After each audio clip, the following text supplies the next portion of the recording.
Hello everyone, मैं शुभम एक बार फिर से आपका स्वागत करता हूं आपके अपने प्लेटफॉर्म सिविल सिफाई पर। कैसे हो आप लोग?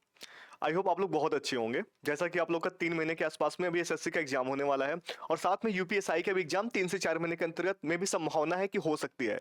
ऐसे में हर स्टूडेंट यही चाह रहे कि कितने जल्दी से जल्दी अपने हर एक सब्जेक्ट को रिवीजन कर ले। तो उसी के क्रम में मैंने एक कंप्लीट आप लोग के लिए यूपीएसआई और आपका जो एसएससी का एग्जाम है दोनों को मर्ज करके एक मैंने पॉलिटी के लिए क्विक रिवीजन कोर्स चला रखा है, जो आपको यूट्यूब पे देखने को मिलेगा। तो उसी के क्रम में आज हमारा पहला लेक्चर है। इस लेक्चर का सबसे खास बात यह है ना कि इसमें हम क्वेश्चन से थ्योरी की तरफ जाएंगे। क्वेश्चन उसके ऑप्शन को देखेंगे, ऑप्शन के साथ साथ उससे रिलेटेड क्या थ्योरियां हैं और एग्जाम में आपसे क्या क्वेश्चन बन सकते हैं, किस हिसाब से पूछ सकते हैं। हमेशा 25 क्वेश्चन होंगे, टॉप 25। वैसे आपका उसी से हर एक चैप्टर वाइज कराते हुए चलेंगे जिससे चैप्टर कंप्लीट हो जाए। ठीक है, तो आज हमारा जो है चैप्टर वो है मौलिक अधिकार, फंडामेंटल राइट, जो है भाग 3 में है। आर्टिकल 12 से लेके 35 तक होता है और इसमें सबसे जो खास आर्टिकल है वो आर्टिकल 32 है तो सारे, लेकिन 32 क्या है, जो आत्मा बोला गया है अपने भारतीय संविधान का। किसने बोला था? डॉक्टर भीम राव अम्बेडकर जी ने। तो आज हम उसी के क्रम में सारा देखेंगे कि समान कार्य के लिए समान वेतन, ये चीजें कहाँ पे देखने को मिलती है। फिर जो जितने भी अवसर में समानताएं ले लो, चाहे छुआछूत का देख लो कि छुआछूत वाला कहाँ देखने को मिलता है, स्वतंत्रता कहाँ पे देखने को मिलती है, धार्मिक स्वतंत्रता कहाँ पे देखने को मिलती है, कहीं आने जाने की आजादी, सारे जो आपके सारे क्वेश्चन आ रखे हैं, जो लैंडमार्क केसेस वगैरह हैं, सब कुछ इसमें हम डिस्कस करेंगे। तो उसी के क्रम में और स्टार्ट करते हैं अपना पहला जो क्वेश्चन है, साथ में लेक्चर को आगे कंटिन्यू करते हैं। ठीक है, तो पहला क्वेश्चन क्या कह रहा है? पहला क्वेश्चन है कि भारत के उच्चतम न्यायालय ने निजता के अधिकार को भारत के संविधान में निम्नलिखित में से किस अनुच्छेद के अंतर्गत रखा है? इस क्वेश्चन का सिंपल से मीनिंग यही कह रहा है कि जो राइट टू प्राइवेसी है वो इंडियन कॉन्स्टिट्यूशन के किस आर्टिकल में है। राइट टू प्राइवेसी पहले आर्टिकल नहीं था, ये राइट टू प्राइवेसी 2017 में आया। कब आया? 2017 में। 2017 में कौन सा केस था? पुट्टू श्यामू केस, पुट्टू स्वामी केस। ठीक है, पुट्टू स्वामी वर्सेस यूनियन ऑफ इंडिया, भारतीय संघ। ठीक है, अब बात करें कि किस आर्टिकल के अंतर्गत रखा गया। देखो इसमें तो 4 आर्टिकल ले रखे हैं, आर्टिकल 15, आर्टिकल 16, आर्टिकल 19, आर्टिकल 21। मैं आपको बारी बारी से एक एक आर्टिकल के बारे में बताता हूं। आर्टिकल 15 और 16 के बारे में हमेशा हर लोग कंफ्यूज रहते हैं कि सर दोनों में सबसे माइनर अंतर, जो एक अंतर देखने को मिलता है कि दोनों में अंतर क्या है, कौन सा ऐसा टर्म है जो दोनों को अलग बताता है। देखने में तो दोनों सेम दिखता है कि भैया भेदभाव, या फिर इसमें क्या है कि भेदभाव नहीं किया जाएगा, पर किस स्तर पे। देखो जो आर्टिकल 15 है ना, वो सामाजिक स्तर पे बात करता है भेदभाव की, कि आपके साथ लिंग, जात, धर्म के स्थान पर भेदभाव नहीं किया जाएगा। लेकिन जो आर्टिकल 16 है ना, आर्टिकल 16 क्या कहता है कि लोग नियोजन के अवसर में समानता होगी। तो ये नौकरी से संबंधित आपका हो गया और धार्मिक से संबंधित, वो आपका सामाजिक से संबंधित हो गया। ठीक है, आर्टिकल 16 क्या कहता है? आर्टिकल 16 कहता है कि लोक नियोजन के अवसर में समानता। ठीक है, के अवसर में समानता। और ये जो आर्टिकल 15 है, मैंने आपको आर्टिकल 15 के बारे में बताया। सबसे खास बात कि भैया ये जन्म स्थान, लिंग, धर्म के साथ आपके साथ किसी भी धार्मिक स्थल हो गया, कोई भी सामाजिक स्टेटस पे आपके साथ क्या भेदभाव नहीं किया जाएगा। ये रहा आर्टिकल 15 की बात। आर्टिकल 16 की बात होगी तो लोक नियोजन में अवसर में आपको समानता दी जाएगी। आप किस धर्म से बिलोंग करते हो, कौन से कास्ट के हो, ये सब कोई मैटर नहीं करेगा। इस आर्टिकल में ये कहता है। इसका कि हालांकि अपवाद भी बहुत सारी चीजें, सरकार उनके लिए भी अलग से क्या बोल सकते हैं, रिजर्वेशन दे सकती है, जो सामाजिक रूप से और शैक्षणिक रूप से काफी पिछड़े हैं। वो चीजें बात की बात है, उसको आगे बताऊंगा। ठीक है, अभी यहाँ पे देखो आर्टिकल 19 आपको अच्छे से पता है, ये स्वतंत्रता से लेकर है। इसमें 6 प्रकार की स्वतंत्रताएं हैं। क्या क्या है? जैसे बोलने की आजादी हो गई, कहीं पे घूमने की आजादी, संघ बनाने की आजादी, सम्मेलन करने की आजादी, देश में किसी भी स्थान में बसने की आजादी, मनचाहा व्यवसाय चुनने की आजादी, ये आर्टिकल 19 के अंतर्गत आता है। लेकिन जो निजता का अधिकार है, मतलब एक तो होता है, देखो जो फ्रीडम होती है 2 प्रकार की होती है। एक तो पर्सनल रिलेटेड होता है, पर्सनल लाइबिलिटीज को लेकर के, और एक होता है जो हम कहीं भी आ जा सकते हैं, मतलब एक बहुत बड़ा इसका दायरा हो।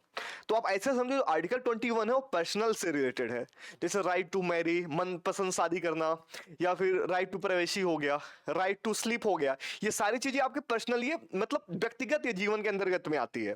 तो ये आर्टिकल 21 के अंतर्गत आएगा। लेकिन जो 19 के अंतर्गत आएगा कि आप सामूहिक रूप से कहां जा सकते हो, लाइक बहुत बड़े स्थान की बात हो, जैसे हम कहीं भी जा सकते हैं, कहीं भी निवास कर सकते हैं, कोई भी व्यापार चुन सकते हैं। समझ रहे हो आप कि क्या अंतर आर्टिकल 19 में और 21 में? हालांकि ये स्वतंत्रता का ही बात है, इसमें भी स्वतंत्रता है, उसमें भी है। आर्टिकल जो 19 से लेकर 22 तक ये स्वतंत्रता का ही अधिकार देता है।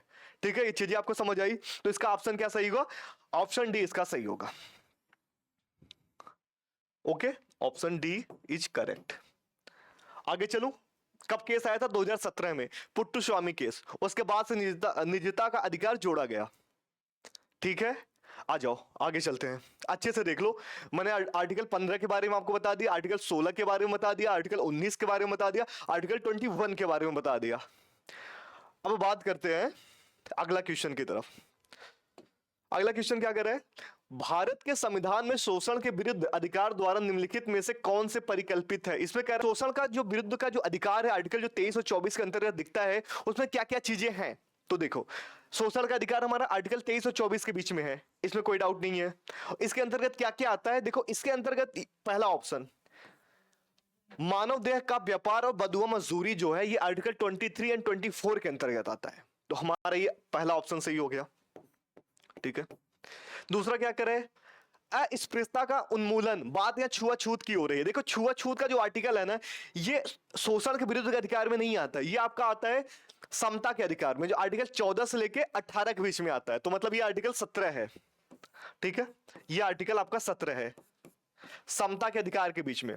तो दूसरा तो ऑप्शन होगा नहीं। तीसरा क्या कर रहा है? अल्पसंख्यकों के हितों की सुरक्षा। देखो, अगर बात होगी अल्पसंख्यक के हितों की सुरक्षा की, ये आर्टिकल अपना 29 और 30 के बीच में आता है। कहां पे आता है? आर्टिकल 29 और 30 के बीच में अल्पसंख्यक के बारे में बात कही गई है। तो हमारा ये भी ऑप्शन सही नहीं होगा, क्योंकि यहां पे हमें ऑप्शन 23 और 24 वाला सही करना है, जो किससे रिलेटेड होगा? शोषण के विरुद्ध अधिकार से होगा, बंधुआ मजदूरी से रिलेटेड होगा। तो हमारा ये भी ऑप्शन गलत हो जाएगा। अब हम चौथा बात कर लेते हैं, कारखानों और खदानों में बच्चों के नियोजन का निषेध। बिल्कुल सही बात है। 14 साल से कम उम्र के जो बच्चे हैं, उनको ऐसे भी जोखिम कार्य करने के लिए निषेध किया गया है, जिनको उनकी जान की मतलब जान की हानि हो सकती है, ऐसे समझो। ठीक है, 14 साल से कम बच्चों के लिए। तो यहाँ पर कारखानों वगैरह में जोखिम, जैसे कोई लोग पटाखे की फैक्ट्री वगैरह में काम करते हैं, बारूद वगैरह बनाने का काम करते हैं, तो ये सारी चीजें हैं। तुम्हारा ऑप्शन चौथा सही हो जाएगा। अब देखो, पहला और चौथा किस में मिल रहा है? ये आपका ऑप्शन है, यहां से देख लो, ये ऑप्शन है। 1 2 4 सही है, या 2 3 4 सही है, 1 4 सही है, या फिर 1 2 3 4 चारों सही है। तो मैंने बोला पहला और चौथा सही है, उस हिसाब से हमारा ऑप्शन सी सही हो जाएगा। ध्यान से समझो, क्वेश्चन में क्या कह रहा था कि शोषण के विरुद्ध अधिकार जो है, शोषण के विरुद्ध अधिकार किस आर्टिकल में? शोषण का विरुद्ध वाला, ये आपका आर्टिकल है 23 और 24। ठीक है, चीजें यहां तक समझ आई? क्या कह रहा है कि आर्टिकल 23 और 24 में क्या कहा गया? शोषण के विरुद्ध अधिकार में क्या क्या बात, किस चीज की बात करता है ये? तो पहला बात करता है कि मानव देह का व्यापार और बंधुआ मजदूरी का निषेध करता है। दूसरी बात करता है कारखानों और खदानों में बच्चों के लिए नियोजन का निषेध, बच्चे काम नहीं करेंगे, 14 साल से कम के जो बच्चे हैं। आई बात समझ के? देखो, बच्चा है, बच्चों की जो परिभाषा है ना, वो कहीं कहीं 6 से 14 दिखेगा, कहीं कहीं 12 साल भी बच्चे दिखते हैं, कभी कभी 16 साल तक के भी बच्चे दिखते हैं। अगर अपराध की बात करूं तो वहां पे 16 साल तक को नाबालिग बच्चा माना जाता है, कुछ सेंसिटिव मामले उसमें 18 तक माना गया है। तो बहुत सारी ऐसी चीजें हैं, तो समय समय पर इनकी परिभाषाएं बदलती रहती हैं। वो हालांकि वो अलग चीजें हैं, हम अपने मार्ग से नहीं भटकते हैं। इस पे आते हैं अगले क्वेश्चन की तरफ। तो ये चीजें आपको क्लियर है ना, जो मैंने आपको समझाया? अगर अल्पसंख्यक के हितों की बात होगी तो आर्टिकल कौन सा? आर्टिकल 29 और 30 के बीच में है। अगर बात होगी छुआछूत का उन्मूलन के बारे में तो आर्टिकल 17 है। उपाधियों का अंत के बारे में बात होगी तो आर्टिकल 18 है। अपना ऐसे क्विक रिवीजन करते जाओ। इस क्लास का मेन उद्देश्य है कि आपका रिवीजन ज्यादा से ज्यादा कराना। एक क्वेश्चन में कितना मैक्स में बता सकता हूं, जिससे आपका हर एक बात आपको अच्छे से बैठ जाए माइंड में, सब्जेक्ट को लेकर के। अगला क्वेश्चन क्या करें? भारत के संविधान का कौन सा अनुच्छेद अपनी पसंद के व्यक्ति से विवाह करने के लिए किसी व्यक्ति के अधिकार को संरक्षण देता है? भैया ये कह रहा है कि जो अपनी मनपसंद किसी, अगर आप किसी से शादी करना चाहते हैं तो भारतीय संविधान के किस आर्टिकल में है मनपसंद शादी करने का अधिकार? कई लोग सोचते हैं ना कि मतलब लव मैरिज कर लेते हैं किसी भी कास्ट से, हालांकि कास्ट वगैरह की बात तो यहाँ पे नहीं करनी चाहिए। मतलब सिंपल सा बात ये है कि मनपसंद शादी करने का अधिकार, किसी से भी शादी करने का अधिकार, ये कौन सा हमारा आर्टिकल देता है? देखो यहाँ पे मनपसंद शादी की बात हो रही है, तो ये हमारी पर्सनल से रिलेटेड है, व्यक्तिगत है। मैंने अभी आपको बताया जितने भी ऐसे व्यक्तिगत राइट्स होंगे ये आर्टिकल 21 के अंतर्गत आएंगे। तो हमारा कौन सा ऑप्शन सही हो जाएगा? आर्टिकल 21। ठीक है। आर्टिकल 19 मैंने आपको बताया, ये स्वतंत्रता के बारे में है, जिसमें कौन कौन सी स्वतंत्रता है? बोलने की आजादी हो गया, अभिव्यक्ति की स्वतंत्रता हो गया, संघ बनाने का, सम्मेलन मनाने का, कहीं भी घूमने का, कोई भी व्यापार करने का, कोई कहीं भी बसने का अधिकार, ये आपका आर्टिकल 19 के अंतर्गत आता है। आर्टिकल जो 25 है वो धार्मिक स्वतंत्रता का बारे में है। आर्टिकल 25 से लेकर आर्टिकल 28 जो है वो धार्मिक स्वतंत्रता के बारे में है। ठीक है, ये चीजें यहां तक क्लियर है, 25 लेकर 28 तक। और जो आर्टिकल 29 और 30 है ये अल्पसंख्यकों के हितों की सुरक्षा के बारे में बात कही गई है।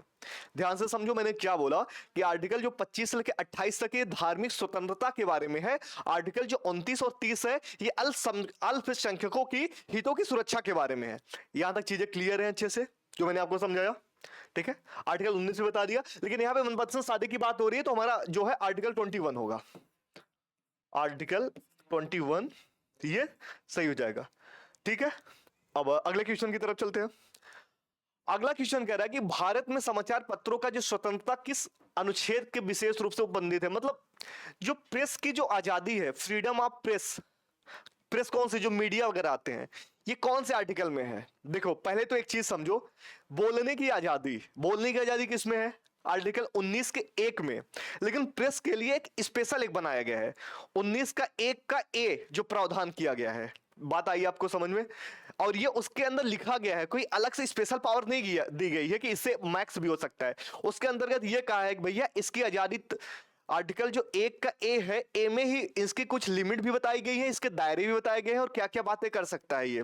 मतलब कोई ऐसा ये चीजें पब्लिश नहीं करेगा जिससे कोई दो दोस्त, हमारा कोई दो देशों के बीच में रिलेशनशिप बहुत अच्छा हो, उससे क्या, उससे इफेक्ट करे, या फिर कोई ऐसा भड़काऊ चीजें नहीं, कुछ भी ऐसा भाषण या कुछ भी ऐसी चीजें नहीं छापेगा जिससे देश में एकता और अखंडता को तोड़ने का प्रयास करे।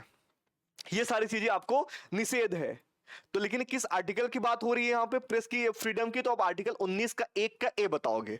ठीक है, देखो इसमें ऑप्शन में है विशेष उपबंध, बिल्कुल सही बात है, 19 का 1 का ए पहला ऑप्शन सही है, क्योंकि ये उसमें स्पेशल लिखा गया है।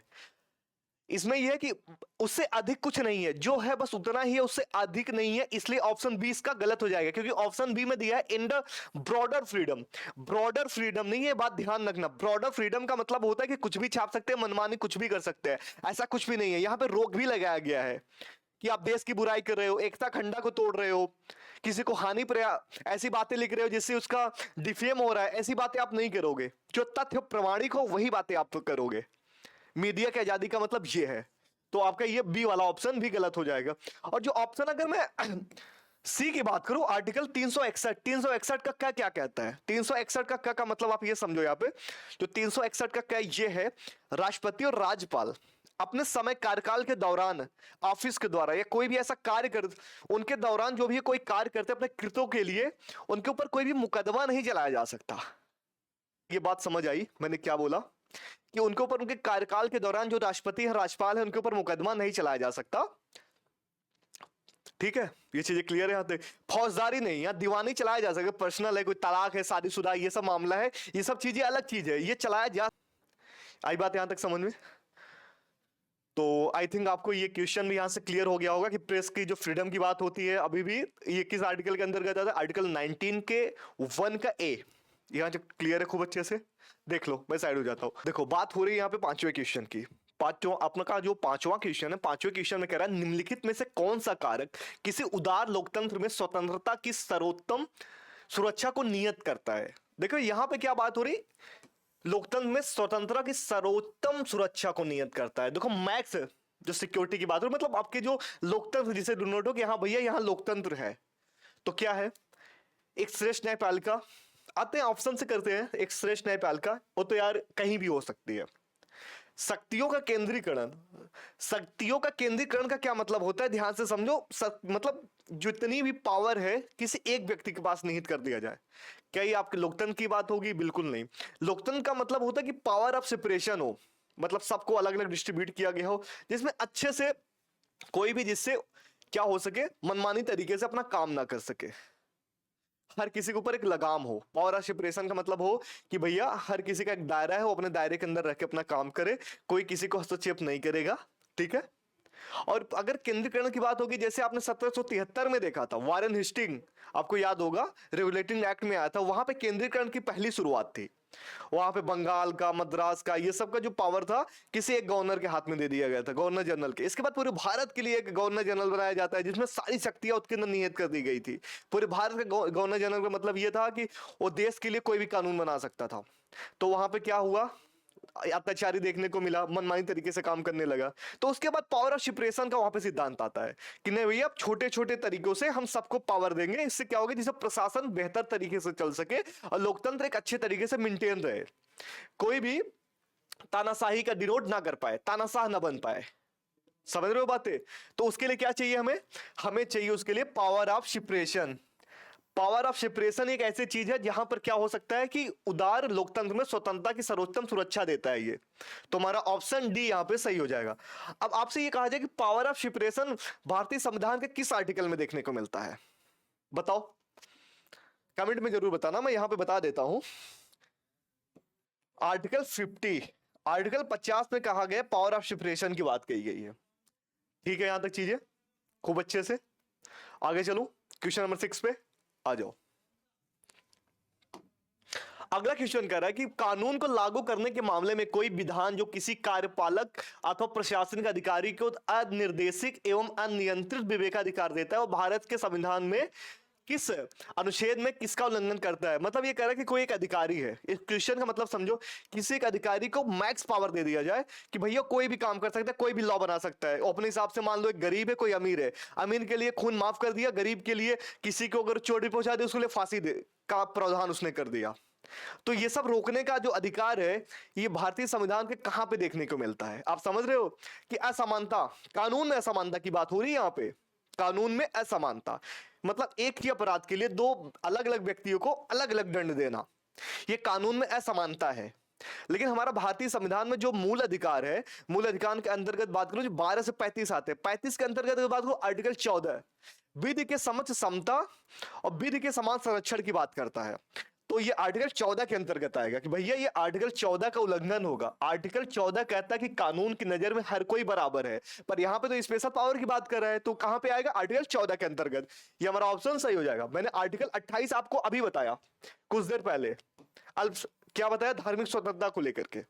और आर्टिकल 44 क्या है आपको पता है? आर्टिकल 44 है uniform civil code, UCC. UCC, अगर यूसीसी की बात करूं क्या है तो अभी आपको मैं बता रहा हूं, लेकिन पहला जो राज्य बना था यूसीसी लागू करने वाला वो गोवा था। ठीक है, गोवा। अब समझो यूसीसी का मतलब क्या है। मतलब यहां पे कोई भी धर्म को लेकर के किसी भी हर एक व्यक्ति के लिए अगर उनका जो पर्सनल लॉ होता है, शादी विवाह, गोद लेने का अधिकार, प्रॉपर्टी से संबंधित या कुछ भी ऐसी चीजें, उनके लिए एक ही कानून लागू होगा। सबके लिए एक कानून बराबर होगा, चाहे कोई किसी भी धर्म का हो, सबके लिए एक ही सजा का प्रावधान है, एक ही कानून का प्रावधान। यही है यूनिफॉर्म सिविल कोड। ये आर्टिकल 44 के अंतर्गत आता है और इसको लागू करने वाला गोवा पहला राज्य बना था। ये बात आई आपको समझ में? अब आगे चलूं। आर्टिकल 32, यहां पे एक चीज है, आर्टिकल 32 के अंतर्गत मैंने बोला था ये सबसे अहम है, मूल अधिकारों की गारंटी। मतलब मैं ये कहूं, चलो मान लो मूल अधिकार बना दिए गए हैं। एक बात मैं आपको यहां पे बताना चाहूंगा कि जो डीपीएसपी है और जो मूल अधिकार है, दोनों में सबसे बड़ा अंतर क्या है। जो डीपीएसपी होता है इसको लागू कराए जाते हैं और कानून के द्वारा इसको वाद्य तो है, पर इस पे ये नहीं कोई एक मान के चलो एक निर्देश है, इसके लिए कोई सजा का प्रावधान नहीं है। ये ऐसा कहा गया है कि वेलफेयर, एक सोसाइटी ऐसी होनी चाहिए, ऐसा समाज होना चाहिए। लेकिन जो हमारा मूल अधिकार है ये पहले से ही लागू है, इसको कोई व्यक्ति त्याग नहीं कर सकता है, इसको कोई भी व्यक्ति त्याग नहीं कर सकता। अगर आपका ये हनन हो रहा है, तो हनन के लिए क्या प्रावधान है कि भैया हनन हो रहा है यार, ठीक है, बना दिया गया, लागू है पहले से, पर इसके लिए एक प्रावधान भी तो होना चाहिए कि हनन होने पे हम क्या करेंगे। तो अगर इसका हनन होगा उसके लिए आर्टिकल 32, इसका मतलब मौलिक अधिकार, ये उपचार, संवैधानिक उपचार इसका नाम दिया गया है। इसको आत्मा भी कहा जाता है संविधान का। अगर इसको निकाल लिया जाए तो बोलते हैं कि संविधान की मृत्यु हो जाएगी। ये डॉक्टर बाबा जी ने बोला था, बाबा साहेब ने। आर्टिकल 32 के अंतर्गत आता है। आर्टिकल 32 में 5 प्रकार के रिट है, ठीक है। पांचों प्रकार के जो रिट है मैं आगे आपको समझाऊंगा। अभी तो इसको इतना जानो कि 5 प्रकार के रिट है, जिसमें क्या क्या आता है, जैसे मैंडमस हो गया, हैबियस कॉर्पस हो गया, सर्टिरियो हो गया, प्रोहिबिशन हो गया, ठीक है, क्यू वारंटो, ये 5 प्रकार के आपके रहे, जो बहुत ज्यादा इंपॉर्टेंट है, ये को पढ़ना पड़ेगा। और आर्टिकल ऐसे 226 भी है। 226 क्या है, उसमें भी रिट है, लेकिन वो हाई कोर्ट से संबंधित है। सेम पांचों यही है, लेकिन दोनों में शक्तियां जो है ना सबसे अधिक हाई कोर्ट की है, सुप्रीम कोर्ट की ना होकर के वहां पे हाई कोर्ट की है, ठीक है। यहां तक चीजें क्लियर है खूब अच्छे से। आगे चलूं, आ जाओ। इसका ऑप्शन कौन सा सही होगा? इसका ऑप्शन 14 सही होगा, मतलब ए, मैंने आपको बताया ये सही है। आगे आओ। अगला क्वेश्चन क्या कर रहा है, निम्नलिखित में से किस एक अधिकार को डॉक्टर B.R. अंबेडकर द्वारा संविधान की आत्मा कहा गया है? Soul of the constitution, doctor B.R. Ambedkar ji ने किसको कहा है? आर्टिकल 32 को, मैंने अभी आपको बताया। और आर्टिकल 32 को क्या बोला जाता है? संवैधानिक उपचारों का अधिकार। तो ये रहा आपका डी सही हो जाएगा, ये आर्टिकल 32 के अंतर्गत आता है। अगर मैं बात करूं कि धर्म की स्वतंत्रता का अधिकार, जो धर्म की स्वतंत्रता का अधिकार है, ये आर्टिकल किसके अंतर्गत आता है? तो आप बताओगे आर्टिकल 25 से लेके 28 तक, ठीक है। अब यहां पे संपत्ति का अधिकार देखो। संपत्ति के अधिकार के बारे में बहुत इंटरेस्टिंग कहानी है भैया। संपत्ति का जो अधिकार था, पहले मूल अधिकार हुआ करता था, लेकिन 44वां संविधान संशोधन हुआ 1978 में। कब हुआ? इसके बारे में 44 अटेंडमेंट कब हुआ? 1978 में। अब क्या हुआ? अब एक लीगल राइट है, लीगल राइट है। नाउ अगर मैं बात करूं कहां पर है ये आर्टिकल 300 के ए में है, ठीक है, 300 के ए में है। ध्यान से समझो खूब अच्छी। समता का अधिकार कहां से कहां तक था? मैंने आपको बताया था आर्टिकल 14 से लेके 18 तक। खूब अच्छे से इसको समझो मैंने क्या बोला। निम्नलिखित में से किस एक अधिकार को डॉक्टर B.R. अंबेडकर द्वारा संविधान की आत्मा कहा गया है? ध्यान से समझो। धर्म की स्वतंत्रता की बात होगी, अगर धर्म की स्वतंत्रता, right of freedom, right to freedom of religion, religion की अगर बात होगी तो आप 25 से 28 आर्टिकल बताओगे, 25 से 28 के बीच में। लेकिन यहां संपत्ति के अधिकार के बारे में अगर कोई पूछ लिया जाए, संपत्ति का अधिकार किस आर्टिकल में देखने को मिलता है? वर्तमान में इसका स्टेटस क्या है, करंट में? क्या ये अभी भी फंडामेंटल राइट्स है? तो आपका आंसर होगा नो, इट्स लीगल राइट्स। किस आर्टिकल में? Article 300A। पहले किस में था? Article 19 and article 31। चीजें क्लियर है यहां तक? और यहां पे बात हो रही है संवैधिक उपचार का अधिकार, मतलब आर्टिकल 32। उसमें कितने प्रकार के रीट है? इसमें कहता क्या है? कहता यह कि अगर आपका मौलिक अधिकार का हनन हो रहा है तो आप डायरेक्ट सुप्रीम कोर्ट जा सकते हो, ठीक है। कितने प्रकार के रीट है? 5 प्रकार के। क्या क्या नाम है? हैबियस कॉर्पस, ठीक है, मैंडमस, क्यू वारंटो, प्रोहिबिशन, और इस सबसे के लास्ट में है सर्टिरियो, सर्टिरियो, ठीक है। ये चीजें क्लियर है अच्छे से? आगे चलूं, आ जाओ देख लो जो मैंने इसका इंफॉर्मेशन बता रखा है, और इसका ऑप्शन डी सही है। अब क्वेश्चन अगला की तरफ बढ़ते हैं, ठीक है। आगे क्या कह रहे हैं भैया? अगला क्वेश्चन आपका 8वां, निम्नलिखित में से किस अनुच्छेद में धर्म, जाति, लिंग या स्थान के आधार पर भेदभाव से रोकथाम की बात कही गई है? देखो मैंने अभी आपको बताया था, आर्टिकल जो आपका 15 है, इसमें क्या है? धर्म, जाति, लिंग या स्थान के आधार पर भेदभाव से रोकथाम की बात कही गई है। ये आर्टिकल 15 में आता है। तो ये समता का अधिकार के बीच में आता है। समता का अधिकार कहां से कहां तक है? वो 14 से लेकर 18 तक है। देखो ऑप्शन में है कोई 16 से 20 नहीं, 15, 14 से 18 ये रहा ऑप्शन सी। इसमें तो पहले से दे रखा है, तो ऑप्शन सी अपना सही हो जाएगा। इसमें तो सारे ऑप्शन मैंने बता रखे हैं, बताने की जरूरत आपको नहीं है। आर्टिकल 14 मैंने आपको बता दिया था, विधिक समता वाला हो गया। आर्टिकल 15 मैंने बता दिया, सामाजिक में भेदभाव की बात। 16 वाला जो होगा, 16 का मतलब यह है कि आपसे लोक नियोजन के अवसर में समानता होगी, वहां पर भेदभाव नहीं किया जाएगा। आर्टिकल 17 छुआछूत का उन्मूलन, छुआछूत के उन्मूलन से संबंधित में कौन सा एक्ट है? एक्ट है 1955 का एक्ट, ठीक है। और सबसे लास्ट में क्या है इसमें, तो सारा मैंने आपको आर्टिकल बता दिया। आर्टिकल 13 क्या है? आर्टिकल 13 मतलब कोई भी ऐसी विधि, कोई भी ऐसी विधि जो संविधान के मूल अधिकारों को क्रॉस करे वो विधि शून्य मान ली जाएगी, वहां तक जहां से वो फैक्ट को मूल अधिकार का हनन कर रही हो। ये आर्टिकल 13 है। कोई भी विधि या कोई ऐसा कानून जो पारित होता है जो मौलिक अधिकार का हनन कर रहा हो, जहां तक हनन करेगा उस पार्ट को काट दिया जाएगा, वो विधि शून्य घोषित हो जाएगी। यही है आर्टिकल 13। और आर्टिकल 12 में राज्य की परिभाषा कहा गया है। मैंने आपको आर्टिकल 12 से लेकर आर्टिकल 22 तक बता दिया। आर्टिकल 12 राज्य की परिभाषा, आर्टिकल 13 कोई भी ऐसी विधि, कोई भी ऐसी विधि जो मूल अधिकार का हनन कर रही हो वो विधि शून्य घोषित हो जाएगी, नल एंड वाइड। आर्टिकल 14 समता का अधिकार के बारे में आपको बता दिया, विधि की समानता, विधि के समान संरक्षण की बात हो रही है। आर्टिकल 15 मैंने बता दिया, सामाजिक भेदभाव वगैरह, वही जनरली का स्थान के स्थान पे कोई आपके भेदभाव नहीं किया जाएगा। आर्टिकल 16 लोक नियोजन में अवसर की समानता होगी। आर्टिकल 17 छुआछूत का उन्मूलन। आर्टिकल 18 उपाधियों का अंत। आर्टिकल 19 की बात होगी तो आर्टिकल 19 में क्या बताओगे? स्वतंत्रता का अधिकार, जिसमें क्या है कुछ भी बोलने की आजादी। कुछ भी बोलने का मतलब ये नहीं कि आप कुछ भी बोल लो। आगे चलूं, आ जाओ। अगला क्वेश्चन क्या करे? संविधान का अनुच्छेद 15 किस अधिकार से संबंधित है? आर्टिकल 15 की बात हो रही है। देखो फिर से वही, आर्टिकल 14 से 18 समता के अधिकार के बीच में आता है, तो यहां पर ऑप्शन डी सही हो जाएगा। धर्म की स्वतंत्रता 25 से 28 मैंने आपको अभी बताया। आर्टिकल 25 से 28 क्या है? धार्मिक स्वतंत्रता। शोषण के विरुद्ध अधिकार, अभी क्वेश्चन में आपको ने देखा, आर्टिकल 23 एंड 24, ठीक है, ये रहा। सांस्कृतिक और शैक्षिक अधिकार, अल्पसंख्यक जिसमें बात कही गई, ये भी आर्टिकल 29 से 30 के बीच में है, ठीक है। समता का अधिकार आर्टिकल 14 से लेकर आर्टिकल 18 के बीच में है। ये चीजें क्लियर है यहां तक? डी, आ जाओ। इसका ऑप्शन डी सही हो जाएगा। यहां तक क्लियर है? आगे चलूं, आ जाओ। भारत में रहने वाला ब्रिटिश नागरिक निम्नलिखित में से किस अधिकार का दावा नहीं कर सकता है? देखो ये ऑप्शन जो भी हो, उसके पहले हम जानते हैं कौन से ऐसे अधिकार है जो केवल केवल इंडियन सिटीजन्स के लिए हैं, और कौन से ऐसे राइट्स हैं जो सिटीजन के साथ साथ बाहर के जो फॉरेनर आते हैं उनके लिए भी है। तो केवल इंडियंस की बात करूं तो उसके अंतर्गत आर्टिकल 15, 16, 19, 29 और 30, ये 5 आर्टिकल ऐसे हैं भैया जो आपको हमेशा याद करने हैं। ये only for Indians, only for Indian, ये भारतीयों के लिए है। अब यहां पे देखो आर्टिकल, इसमें से कोई एक मैच कर रहा है? इसमें सारा दिया होगा, कोई एक ऐसा आर्टिकल दिया होगा जो ये बात कर रहा हो कि उनके लिए भी है, मतलब फॉरेनर के लिए, जो कि नहीं होगा।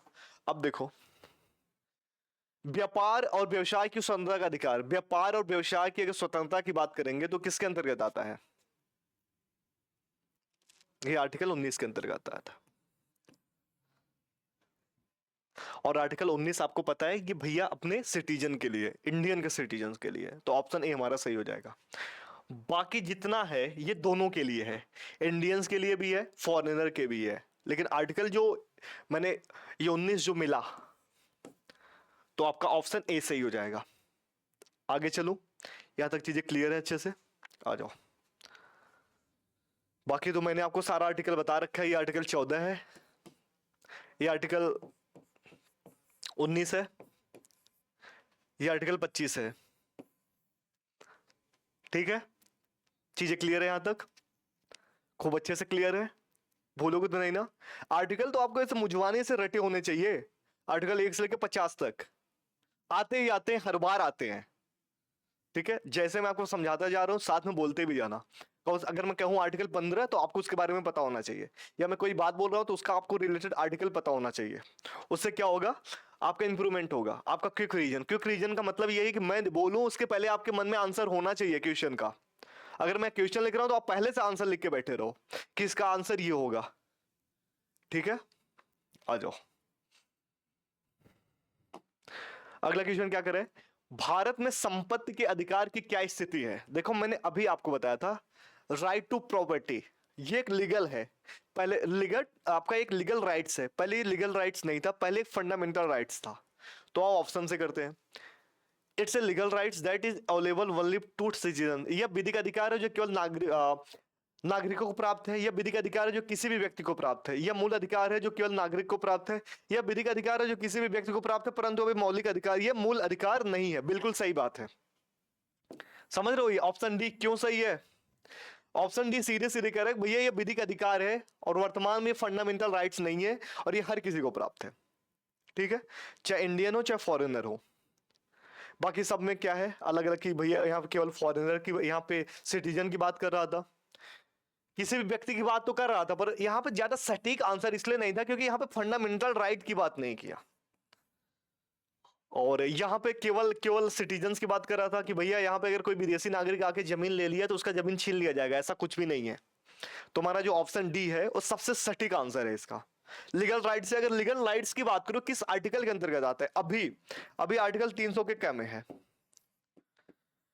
और ये किस संविधान संशोधन के द्वारा हुआ था? अभी मैंने आपको बताया था 44 अमेंडमेंट। कौन से ईयर में? 1978। याद रहेगा आपको चीजें, भूलोगे तो नहीं ना? आगे चलूं, आ जाओ। अब देखो अगला क्वेश्चन क्या कर रहा है। निम्नलिखित में से कौन सा प्रावधान नीति निर्देशक तत्व और मौलिक अधिकार दोनों में देखने को मिलता है? ये क्वेश्चन यहाँ पे मौलिक कर्तव्य नौकर के यहाँ पे अधिकार है। ठीक है, मौलिक अधिकार दोनों में देखने को मिलता है। मतलब कौन सा एक ऐसा प्रावधान है जो मौलिक कर्तव्य, सॉरी मौलिक अधिकार और नीति निर्देशक तत्व दोनों में देखने को मिलता है? कौन सा ऐसा आर्टिकल? तो पहला क्या कह रहा है? पहला ऑप्शन कह रहा है कि उद्योगों के प्रबंध में कर्मकारों का भाग लेना। दूसरा ऑप्शन क्या है? पर्यावरण का संरक्षण। तीसरा ऑप्शन क्या है? अभिभावक बच्चों को शिक्षा के अवसर दिलाएं। चौथा ऑप्शन है समान नागरिक संहिता। अब हर एक ऑप्शन पे बातें हैं, नीचे से स्टार्ट करते हैं। सबसे पहले यह है आर्टिकल 44 जो मैंने आपको इसके पहले भी बताया। 44 केवल ये नीति निर्देशक मतलब डीपी एसपी में देखने को मिलता है, इसके अलावा कहीं भी इसको देखने का उल्लेख नहीं मिलता है। यहाँ पे मौलिक अधिकार की बात हो रही है कि मतलब ऐसा कौन सा राइट जो मौलिक अधिकार साथ में डीपीएसपी दोनों में देखने को मिलता है। तो चीजें आपको क्लियर है? ये तो नहीं है। अब बात हो रही है यहाँ पे शिक्षा का अधिकार। देखो शिक्षा का अधिकार जो है ये आपका आर्टिकल 21 और आर्टिकल 45, आर्टिकल 21 और 45 दोनों में देखने को मिलता है। ये पहले डीपीएसपी में था, आर्टिकल 45 में ये कहता है 6 से 14 साल तक के बच्चों के लिए अनिवार्य रूप से शिक्षा का प्रावधान कराए निःशुल्क रूप से राज्य सरकार। ये था आपका डीपीएसपी की बात। लेकिन जब होता है 86 अमेंडमेंट, कब होता है? 86 अमेंडमेंट 2002 में जो शिक्षा का अधिकार था ना, राइट टू एजुकेशन आया। शिक्षा का अधिकार एक फंडामेंटल राइट बना दिया गया। चीजें यहां तक क्लियर है आपको? मैंने क्या बोला कि जो शिक्षा का अधिकार था अभी तक 2002 से पहले तक ये एक केवल केवल राज्य का नीति निर्देशक तत्व था कि ऐसा एक कानून बनाया सरकार कि भैया निःशुल्क शिक्षा होना चाहिए 6 से 14 साल के बच्चों के लिए। लेकिन जब 86 अमेंडमेंट आया उसके बाद ये मौलिक अधिकार हो गया। मौलिक अधिकार क्या हुआ कि भैया अब 6 से 14 साल के लिए अनिवार्य रूप से शिक्षा का प्रावधान करे निःशुल्क रूप से 6 से 14 साल के बच्चों के लिए। ठीक है, ये चीज यहां तक क्लियर है। 86 अमेंडमेंट 2002। अब यहां पे और भी ऑप्शन देखते हैं। ये पर्यावरण का संरक्षण की बात हो रही है। देखो पर्यावरण के संरक्षण हमें दो जगह देखने को मिलता है। एक तो आर्टिकल 51 में देखने को मिलता है, 51 का ए में, 1 का ए के जी में, और एक आर्टिकल 48 में देखने को मिलता है। ठीक है, ये चीज यहां तक क्लियर है। जो 41 का ए का जो है इसमें क्या कहता है? देखो अगर नीति निर्देशक तत्व की बात होगी ये राज्य के लिए, ये राज्य की रिस्पॉन्सिबिलिटी है उसको लागू करवाए। ठीक है, अगर उसमें कोई कानून बना दे रहा है तो उस पर उसके लिए दंड का भी अपराध हो, एक दंड का भी प्रावधान होगा कि ऐसी चीजें अगर करोगे ये कृत्य के लिए दंड का भी प्रावधान है। नीति निर्देशक तत्व का ये बात है। मौलिक अधिकार की बात करेंगे तो दंडनीय है भैया, पहले से है, लागू है, लागू करवाना नहीं है, ऑलरेडी लागू होके आया है और आप इसका परित्याग भी नहीं कर सकते हो। नीति निर्देशक तत्व को लागू करवाया जाता है, सरकार की गाइडलाइन होती है। मौलिक कर्तव्य आपकी रिस्पॉन्सिबिलिटी होती है, किसी एक सिटीजन की होती है। जब चीजें मौलिक कर्तव्य में आ जाती है तो ये पर्सनल हिसाब से देखना पड़ता है। अगर पर्यावरण के संरक्षण की बात, अगर मैं मौलिक अधिकार की बात करूंगा तो आप क्या कहोगे कि हमें चाहिए कि हमें अपने आसपास के इन्वायरमेंट को क्लीन एंड क्लियर रखें। ये आर्टिकल 51 कहता है। आर्टिकल 48 का ए क्या कहता है कि सरकार जो है नियम बनाए, कानून बनाए तथा पर्यावरण को संरक्षण रखे, पर्यावरण को साफ सुथरा रखे, इसको संरक्षित रखे। ये चीजें आपको समझ आई खूब अच्छे से। यूनिफॉर्म सिविल कोड के बारे में आपको बताया, यूनिफॉर्म सिविल कोड आर्टिकल 44, ये चीजें यहां तक खूब अच्छे से क्लियर है। आगे चलूं, आ जाओ। अगला क्वेश्चन क्या कर रहा है, निम्नलिखित में से किस व्यक्ति ने मूल अधिकार को एक प्रतिज्ञा तथा सभ्य विश्व के साथ किया गया समझौता कहा था? देखो इसमें ज्यादा दिमाग नहीं लगाना है और ना इसमें ज्यादा कुछ मैं बता सकता हूं, इसका केवल याद कर लो। डॉक्टर एस राधाकृष्णन ने बोला था, ठीक है, इसका ऑप्शन डी सही होगा। मौलिक अधिकार को आत्मा तथा हृदय किसने बोला था? डॉक्टर भीमराव अम्बेडकर जी ने। क्या बोला था? शाउल। ये चीजें यहां तक क्लियर है, खूब अच्छे से, खूब अच्छे से देख लो इस चीज को। आगे चलो, अब यहां तक कंफ्यूज नहीं होगे, आ जाओ। अगला क्वेश्चन क्या करे, भारत में मौलिक अधिकारों के संबंध में निम्न वक्तव्य जो स्टेटमेंट है उस पर विचार कीजिए। मतलब जो मौलिक अधिकार है उस पर स्टेटमेंट दिया हुआ है, कितने स्टेटमेंट है? 4। Statement 1, statement 2, statement 3 and 4। इस पर विचार करना है। इसमें यह कह रहा है कि इसमें कौन कौन सा सही है आपको बताना है। पहला क्या कह रहा है कि राज्यकृत के विरुद्ध एक गारंटी है। बिल्कुल, जो मौलिक अधिकार होते हैं ना, ये राज्य के विरुद्ध हमें दिए जाते हैं। राज्य सरकार हमारे साथ ऐसा कुछ भी करते हैं, हम डायरेक्ट हम सुप्रीम कोर्ट या हाई कोर्ट जा सकते हैं। तो ऑप्शन ए हमारा बिल्कुल सही है। ऑप्शन बी क्या कर रहा है, ये संविधान के भाग 3 में है। बिल्कुल सही बात है, भाग 3 में है, मैंने आपको अभी बताया, जिसको मैग्ना कार्टा भी कहा जाता है। जो भारतीय संविधान का भाग 3 है, भाग 3 को भारतीय संविधान का मैग्ना कार्टा भी कहा जाता है, एक अधिकार पत्र। मतलब नागरिकों की रक्षा, अधिकार की रक्षा, मैग्ना कार्टा का ये मतलब होता है। स्टार्ट कहां से हुआ था? इंग्लैंड से। ये चैप्टर वाला जो वर्ड है, मैग्ना कार्टा जो वर्ड है, ठीक है, ये सामाजिक, आर्थिक तथा राजनीतिक न्याय सुनिश्चित करते हैं। बिल्कुल सही बात, social, economical and political justice की बात करते हैं, सोशल जस्टिस की बात करते हैं। बिल्कुल सही बात है, आपको इसमें अवसर की समानता देखने को मिलेगी, इसमें बहुत सारी चीजें देखने को मिलेगी। यहाँ पे इक्वलिटी की बात हो रही है। तो ऑप्शन हमारा 3 भी सही हो जाएगा, ऑप्शन 2 सही, ऑप्शन 3 सही। और ये संयुक्त राष्ट्र अमेरिका में अधिकारों के बिल की भांति नहीं, बिल्कुल वहां का नियम अलग है, यहाँ का नियम अलग है। ये वहां कोई बिल की भांति नहीं कि बस बिल है, बस अधिकारों में दिया गया है, ये लागू नहीं, अपने यहाँ लागू है। तो हमारा ऑप्शन 1, 2 और 3 सही हो जाएगा, ठीक है। तो 1 + 2 + 3 इज करेक्ट। तो ऑप्शन आओ देखते हैं, कूट में कौन कौन सा सही है। ये नहीं सही है, 1 और 2, 2 और 3 बिल्कुल नहीं। ऑप्शन 3 क्या कह रहा है? ऑप्शन सी कह रहा है 1, 2, 3 सही है, बिल्कुल सही बात है। हमारा ऑप्शन सी सही हो जाएगा। ये गलत है, ये गलत है, ये सही है। यहां तक क्लियर है आपको, मैंने जो आपको बताया। अच्छा, किस आर्टिकल में आता है ये आर्टिकल? आर्टिकल 12 से लेकर के आर्टिकल 35 तक, ठीक है। यहां तक चीजें अच्छे से क्लियर है, खूब अच्छे से क्लियर है। ये यूपीएसआई या आप किसी भी एग्जाम की तैयारी करो, फॉर ऑल कॉम्पिटेटिव एग्जाम, जिसमें आप क्यों रीजन चाहते हो, भी क्वेश्चन के माध्यम से ये चाह रहे हो कि हमारा जल्दी से जल्दी कॉन्सेप्ट क्लियर हो, तो एक लेक्चर एक कॉन्सेप्ट को, पूरे चैप्टर को क्लियर कराएगा। इससे रिलेटेड जितने क्वेश्चन मैक्स बन सकते थे मैंने यहाँ पे लेके आया हूँ, और जितना मैक्स में आपको समझा सकता हूँ समझाने का प्रयास कर रहा हूँ। अगर आपको लगता है कोई भी त्रुटि हो तो आप कमेंट में मुझे बता सकते हो, या आप चाहते हो अगला वीडियो किस टॉपिक पे बने वो भी मुझे बता सकते हो। 2 से 3 दिन के अंदर उस टॉपिक पे आपकी वीडियो आ जाएगी, ठीक है। कोई भी डाउट हो आप मुझे डायरेक्ट टेलीग्राम भी कर सकते हो, और अगर इसका पीडीएफ चाहिए तो आप पीडीएफ भी टेलीग्राम ग्रुप ज्वाइन कर सकते हो। सारा चीजें हमें मेरी आईडी पे जब भी आप जाओगे यूट्यूब के, वहां सब कुछ आपको दिखेगा चैनल पे, ठीक है। आगे चलो, अगला क्वेश्चन क्या है, भारतीय संविधान के निम्नलिखित अनुच्छेदों में से कौन सा विधायन सत्ता पर पूर्ण नियंत्रण लगाता है? देखो, विधायन सत्ता पर पूर्ण नियंत्रण का मतलब, विधायन सत्ता का क्या मतलब है? विधायिका पर, कार्यपालिका के साथ साथ विधायिका, विधायिका मतलब जो कानून बनाने का अधिकार है। कानून जो विधायिका बनाती है, कानून, कानून पर नियंत्रण, मतलब कोई भी ऐसा कानून नहीं बनेगा जो क्या करे कि भैया मूल अधिकार को कम करे या समाप्त करे। और कानून की नजर में हर कोई एक समान है, किसी के लिए अलग से स्पेशल प्रिविलेज नहीं दिया जाएगा कि अगर तुमने हत्या कर दिया तो तुम्हें फांसी की सजा नहीं है, तुमने हत्या की तुम्हें फांसी की सजा है। एक ही दंड के लिए, मतलब एक ही अपराध के लिए अलग अलग दंड नहीं दिए जाएंगे। ये चीजें आपको यहां पे क्लियर है। तो ये आर्टिकल 14 हमारा कहता है, ठीक है, और ये एक सही है। 15 मैंने आपको शुरू में बता दिया था, 16 भी मैंने बता दिया था, छुआछूत के बारे में था ये 17 वाला, और 16 जो मैंने बताया था लोक नियोजन में अवसर में समानता होगी, 15 जो बताया था सामाजिक असर में आपसे भेदभाव नहीं किया जाएगा, मतलब कुआं उपयोग करना, मंदिर में जाना, ये सब सारी चीजें। ठीक है, तो ये चीजें क्लियर है। आर्टिकल 14 क्या कहता है, विधिक समाज समानता और विधिक समाज संरक्षण की बात हो रही है। आर्टिकल 15 क्या कहता है, जो मैंने आपको बताया, 16 भी बता दिया, 17 छुआछूत के बारे में है, ये भी मैंने आपको बता दिया। ठीक है, आगे चलो, ये सारा पुराना का पुराना है। अब देखो अगला क्या है, समता का अधिकार, समानता का जो अधिकार है संविधान के किस अनुच्छेद में दिया गया है। समानता का अधिकार जो है आर्टिकल 14 से लेकर के 18 के बीच में, यह है समता, समता का अधिकार। लेकिन अगर बात है कि समानता, समानता है आर्टिकल 14 में। अब समानता का मतलब क्या है, देखो समानता आप कैसे मानोगे, किसी भी राज्य में समानता का क्या मतलब होगा, सबसे मैक्स परिभाषा आप कैसे इसको जान सकते हो। देखो समानता का मतलब होता है कि कानून की दृष्टि में हर कोई समान हो, यही है समानता।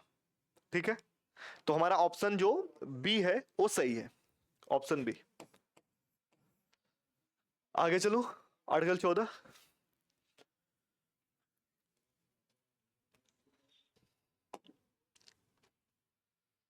अगला क्वेश्चन क्या कह रहे हैं, भारतीय संविधान के अनुच्छेद 13 का मुख्य उद्देश्य निम्नलिखित में से किसके संदर्भ में संविधान की सर्वोच्चता सुनिश्चित करता है। आर्टिकल 13 मैंने आपको एक बात बताया था, आर्टिकल 13 में यह कहा गया है कोई भी ऐसा विधि या कानून या कोई एक्ट जो सरकार या संसद बनाती है वो नल एंड वाइड हो जाएगी अगर वो कानून मौलिक अधिकार का हनन करती हो या मौलिक अधिकार को कम करती हो या शून्य करती हो। तो किसके संबंध में है, मौलिक अधिकार के संबंध में है। तो इसका ऑप्शन कौन सा सही होगा, मौलिक अधिकार, मतलब बी वाला। ये चीजें सही है, यहां तक खूब अच्छे से समझ आ रहे हैं। अगर स्पीड ज्यादा लगे तो कमेंट में बताना, मैं कल से इससे कम स्लो पढ़ाने का प्रयास करूंगा। ठीक है, पर मुझे लगता है कि रैपिड रिवीजन की बात हो रही है तो आपको जितना फास्ट चीजें ऑब्जर्व कर सको उतनी ज्यादा ठीक है। अब स्लो तो बचे ही नहीं, आप लोग बस टाइम कहाँ बचा, 90 दिन है, 90 दिन में आप जितना मैक्स दे सकते हो उतना मैक्स दो, अपनी तैयारी को खूब बेहतर करो, हर एक पल को कीमती बनाओ अपने। ठीक है, अब आगे चलता हूं, अगला क्वेश्चन क्या है, समान कार्य के लिए समान वेतन का मौलिक अधिकार निगमन करने हेतु किसका संयुक्त प्रभाव था। देखो जो समान कार्य के लिए समान वेतन का बात आया था, किसका आया था, समान कार्य के लिए समान वेतन, ये था, ये 4 ऑप्शन है हमारे पास, चारों ऑप्शन में कह रहा है कि भैया पहला ऑप्शन क्या सही है, दूसरा सही है, तीसरा सही है या चौथा सही है। देखो समान कार्य के लिए समान वेतन, पहले समाजवाद वर्ड का मतलब जानो, समाजवाद वर्ड क्या है, ये पहले नहीं था, ये 42 अमेंडमेंट हुआ प्रस्तावना में और 1976 में इसको ऐड किया गया। समाजवाद का मतलब होता है धन और संसाधन का समान वितरण, न्यायपूर्ण वितरण होना चाहिए। समाजवाद का यही मतलब होता है कि इस लोगों के बीच में जो धन का है और संसाधन का जो वितरण है ये न्यायपूर्ण तरीके से होना चाहिए। ठीक है, आर्टिकल 14 और 16 आपको मैंने आपको बता रखा है पहले से, तो इसका जो आंसर सही होगा समान कार्य के लिए समान वेतन, आर्टिकल 14, 16 और समाजवादी वर्ड तीनों को मिला के बनाया गया है, तुम्हारा ऑप्शन चौथा सही होगा। ठीक है, आगे चलूं, आ जाओ, अगला क्वेश्चन क्या कह रहे हैं, मद्रास राज्य बनाम दो राय राजन 1951 के मुकदमे में सर्वोच्च न्यायालय के निर्णय में परिणाम स्वरूप किस मौलिक अधिकार को संशोधित किया गया था। देखो एक केस आया था, कौन सा केस था, वो था मद्रास वर्सेस दो राय राजन, वो 1951 में। इसमें कहा गया था मौलिक अधिकार में किसमें संशोधन किया गया था। देखो इसको याद करने की बात है, इसको याद कर लेना, ऑप्शन 20 का सही है, भेदभाव के विरुद्ध अधिकार। जितने में केसेस हो, केसेस में आपको याद करने की नहीं है, इसमें कोई ट्रिक नहीं है और ना इसमें कोई ज्यादा एक्सप्लेनेशन है, ये आपको सिर्फ याद करना है। भेदभाव के विरुद्ध का जो अधिकार था इसमें संशोधन किया गया था, ये मद्रास वर्सेस दो राय राजन 1951 वाले केस में था। ठीक है, चीजें आगे चलूं, समझ आ रही चीजें, आ जाओ, क्वेश्चन क्या कर रहा है, अगला क्वेश्चन कह रहा है कि भारत में जो छुआछूत निवारण किस उपाय द्वारा किया जा सकता है, किन किन उपाय द्वारा जो छुआछूत है इसको भारत में इसका रोकथाम कैसे किया जा सकता है। कानून बनाकर, बिल्कुल कानून तो बना भी है, 1955 वाला कानून एक्ट। ठीक है, ये ऑप्शन तो सही है। शिक्षा को विकसित करके, बिल्कुल अगर आप किसी को शिक्षित करेंगे, उनको बताएंगे कि हर कोई समान है, ऐसा कुछ भी नहीं है। ये समाज में ऐसे कुरीतियां, बीमारी जो कुरीतियां हैं, ऐसे जो बुराइयां हैं, कभी होनी ही नहीं चाहिए। तो शिक्षित भी करके बुराई को अंत किया जा सकता है। तो ऑप्शन बी भी सही है। जागरूकता फैला करके जन जागरण के द्वारा, बिल्कुल सही बात है कि लोगों को अवेयरनेस फैलाओ, पब्लिक को क्रिएट करो कि ये चीजें गलत है, ऐसा कुछ भी नहीं है कि ये कोई ये भगवान के ज्यादा करीब है, ये भगवान से दूर है, ये छूत है, इनको मंदिर में मत जाने दो, इनके हाथ का पानी, ऐसा कुछ भी नहीं होता है। हर एक इंसान बराबर है। शुरू में वर्ण व्यवस्था थी, आपको पता होगा, जात वाला सिस्टम तो अब हुआ है। वर्ण व्यवस्था का मतलब यह था जो जो जैसा काम करता था उसी के हिसाब से उसको वर्ण दिया जाता था। ब्राह्मण, क्षत्रिय, वैश्य, शूद्र। जो रक्षा करते थे उसको क्षत्रिय, जो ज्ञान देते थे उसको ब्राह्मण, जो राजा की सेवा वगैरह करते थे शूद्र, और जो व्यापार करते थे उसको वैश्य बोला जाता था। धीरे धीरे धीरे क्या, पहले वैश्य में एक वर्णों के बारे में खास बात ये थी ना कि वर्ण आपस में स्वाइप हो सकते थे। जरूरी नहीं है कि किसी एक ही घर में केवल ब्राह्मण ही, अगर वैश्य क्या है, ब्राह्मण ही अगर वर्ण का है तो ब्राह्मण ही रहेगा। ब्राह्मण के घर में क्षत्रिय और वैश्य सारे सब कुछ होते थे वर्ण के व्यवस्था के टाइम पे। लेकिन जाति व्यवस्था इतनी दृढ़ है ना, अगर एक बार जो क्षत्रिय पैदा हो गया तो मरने के साथ ही उसका क्षत्रिय खत्म होगा, क्षत्रिय ही रहेगा, वो चेंज नहीं कर सकता है। ठीक है, ये सबसे कॉमन डिफरेंस है, सबसे बड़ा। तो इसका ऑप्शन डी सही हो जाएगा, इसमें चारों सही है। तो जागरूकता फैलाना इसमें सारी चीजें हैं। भारतीय संविधान के निम्नलिखित अनुच्छेदों में से कौन भेदभाव के विरुद्ध अधिकार से संबंधित नहीं है? यहां पे बात करें कि कौन सा भेदभाव के आर्टिकल से संबंधित नहीं है। भेदभाव या समता का जो अधिकार, ये सारे के सारे 14 से 18 के बीच में आते हैं, आपको अच्छे से पता है। 14 से 18, देखिए 14, 15, 16, 17 नहीं है, 18, मतलब 17, 18 सारे हैं, पर इस ऑप्शन में 19 है जो सबसे अलग है। तो ऑप्शन डी हमारा सही है। ठीक है, ऑप्शन डी। यहां तक चीजें आपको क्लियर है? खूब अच्छे से क्लिस्टर क्लियर है? कुछ भी ऐसा तो नहीं कि कोई डाउट आ रहा हो? कुछ भी डाउट हो तो पूछ लेना बाद में। ठीक है, आगे चलूं, आ जाओ। भारतीय संविधान का कौन सा अनुच्छेद व्यक्ति के विदेश यात्रा के अधिकार को संरक्षण करता है? देखो यहां पर विदेश जाने का अधिकार, विदेश जो जाने का जो अधिकार है ना, ये मेनका गांधी के केस से आया। कौन से केस से आया? मेनका गांधी केस से। मेनका गांधी केस कब आया? 1978 में। ये याद कर लेना। विदेश जाने का अधिकार की उत्पत्ति मेनका गांधी का जो केस आया वहां से 1978 में। तो जो विदेश जाने का अधिकार है ये आपका आर्टिकल 21 के अंतर्गत आता है। दैहिक स्वतंत्रता, अपने बॉडी पे कहीं भी ले जाने की आजादी, यही तो है दैहिक स्वतंत्रता कि हम कहीं भी आ जा सकते हैं। आर्टिकल 19 अलग है, राज्य के, देश के अंदर की बात हो रही है। कहीं भी देश के किसी भी राज्य में आप किसी भी स्थान पर विचरण कर सकते हो। लेकिन यहाँ पे बात हो रही है विदेश यात्रा का अधिकार, कि हम किसी भी देश में जाना चाहेंगे, वो हमारा जो पर्सनल ये राइट्स है, हमारे मन के ऊपर हम किस देश को चूज करते हैं। मेनका गांधी का पासपोर्ट जब्त कर लिया गया था, तो उसने बोला था ये हमारा मौलिक अधिकार के हनन है, उस पर केस हुआ था, चीजें हुई थी। उसके बाद वहां से सुप्रीम कोर्ट ने बोला था कि हाँ ये आपके मौलिक अधिकार के अंतर्गत आता है, विदेश जाने का अधिकार, और ये आर्टिकल 21 के अंतर्गत आता है। ठीक है, चीजें क्लियर है यहां तक? तो आर्टिकल 21 ऑप्शन सी इसका सही है, मेनका गांधी केस से आया।